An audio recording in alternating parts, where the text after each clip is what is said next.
Narsis Narasi Misteri.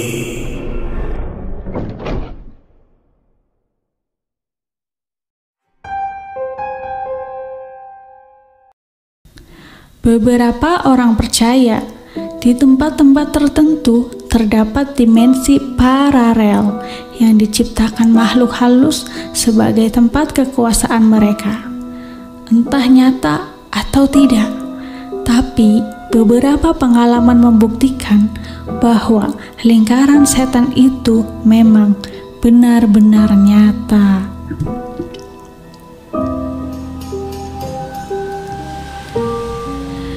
Lingkaran setan, begitu aku menyebutnya, sebuah area yang cukup luas di mana terdapat banyak makhluk-makhluk yang tak kasat mata bersemayam.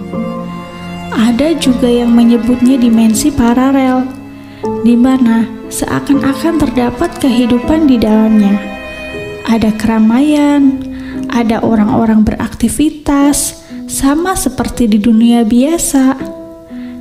Bedanya, mereka semua sudah mati dan menjadi arwah-arwah penasaran. Beberapa kejadian sempat menghantui beberapa orang yang tanpa sengaja masuk ke lingkaran setan. Mereka akan terjebak beberapa waktu dan hanya berputar-putar di dalamnya tanpa tentu arah. Saat mereka sadar, mereka telah melewati ruang dan waktu di dunia paralel, di mana melewatkan beberapa masa di dunia nyata. Apakah ini nyata? Ada satu cerita yang aku dapatkan malam ini.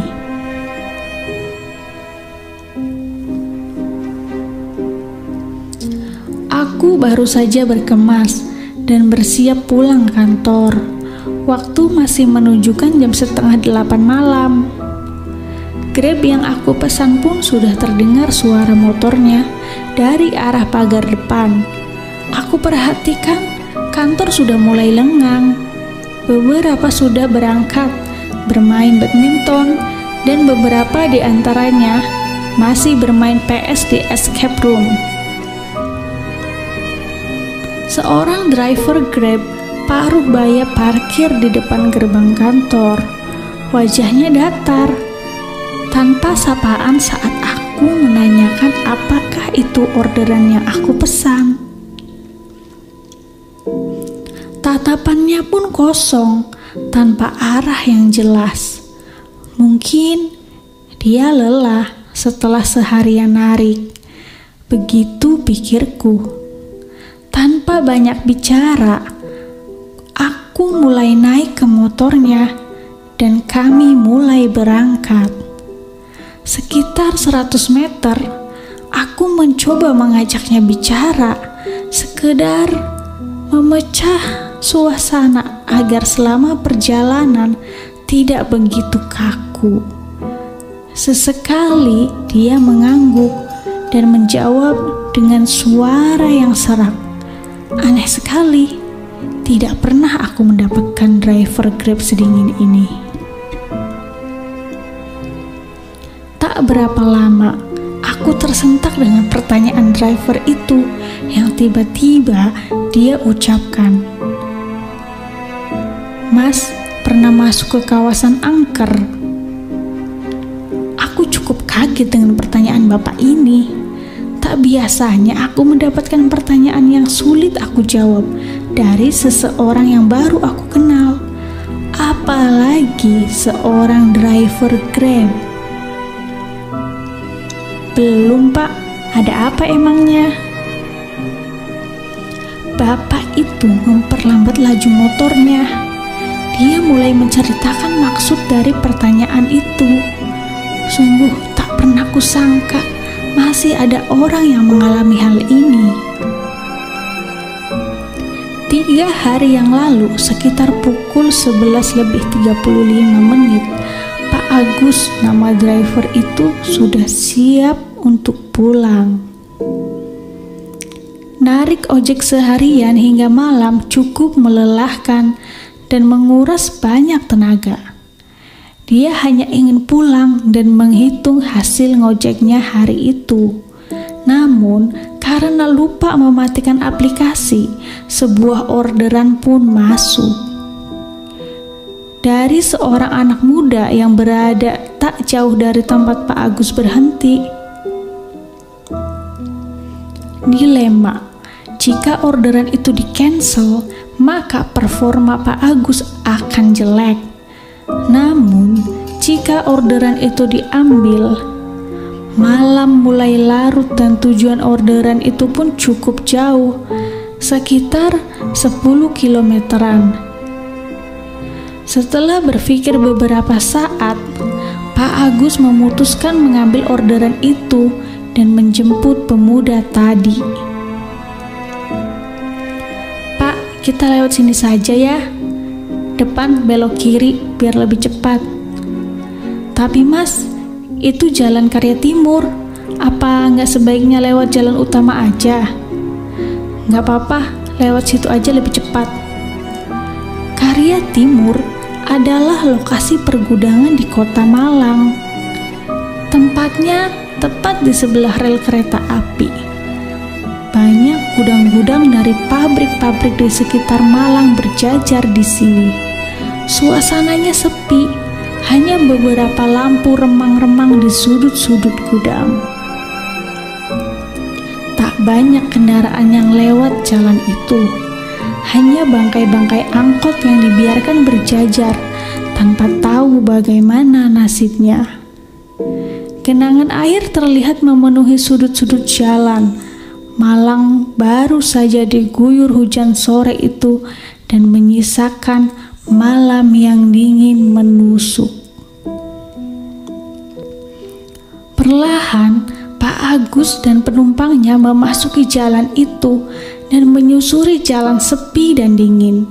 Awalnya, tak ada hal ganjil yang dia rasakan. Namun, tiba-tiba hawa sangat dingin masuk dan menusuk kulitnya dari sela-sela jaket Grab yang dia pakai. Dingin sekali, lebih dingin dari hawa yang dia rasakan sebelum masuk ke tempat itu. Pak Agus hanya bisa diam. Dia merasakan hal yang tak biasa. Dia terus berpikir, apakah sebaiknya putar balik dan mengambil jalur utama? Tapi di sisi lain, dia tak mau mendapatkan reputasi buruk karena tidak sesuai dengan apa yang penumpang minta. Belum sempat kebingungan Pak Agus terjawab, terlihat ada cahaya-cahaya yang cukup terang dari lampu-lampu yang tak jauh berada di depan. Tampak seperti sebuah keramaian. Tapi apa? Pasar malam? Atau pesta rakyat? Wah, ada ramai-ramai. Apa itu, Pak? Nggak tahu, Mas. Kayak ada pasar malam. Pak Agus memperlambat motornya dan mengamati suasana keramaian itu. Tampak memang seperti pasar malam dan ramai. Ada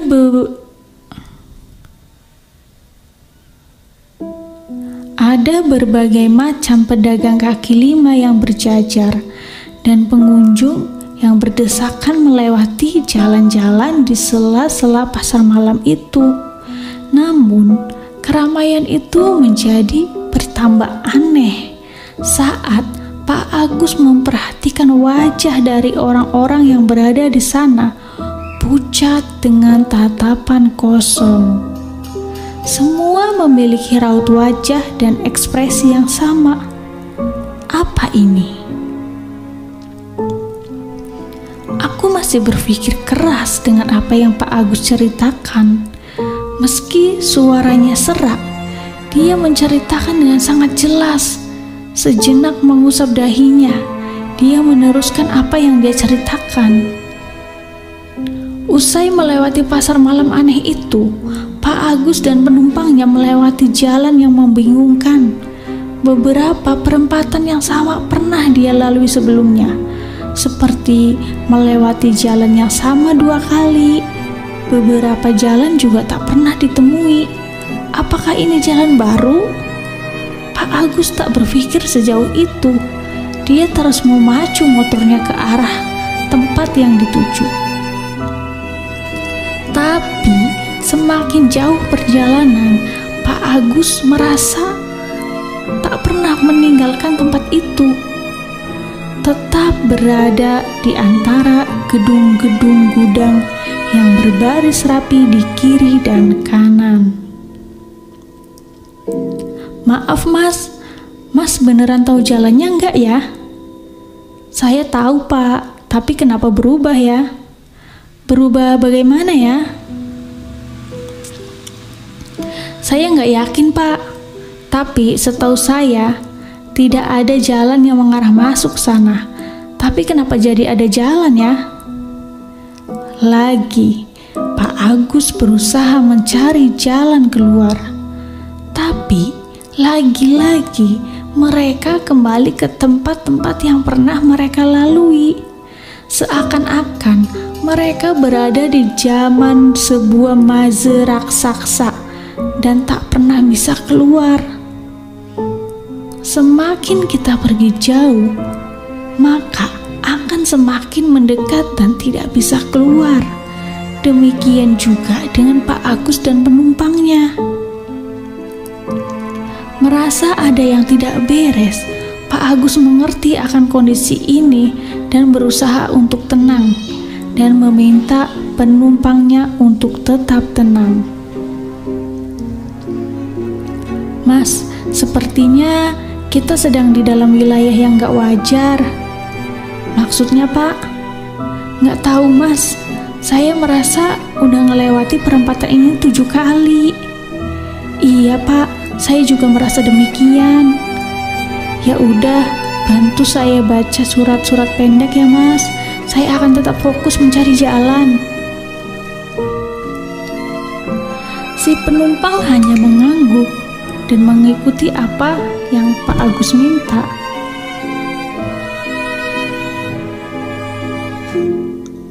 Pak Agus sendiri tetap tenang dan berusaha mencari jalan keluar dari tempat yang penuh tanda tanya itu.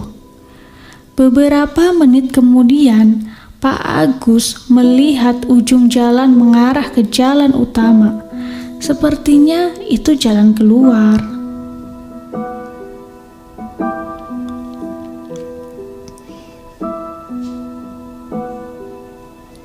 Apa yang dia lakukan membuahkan hasil.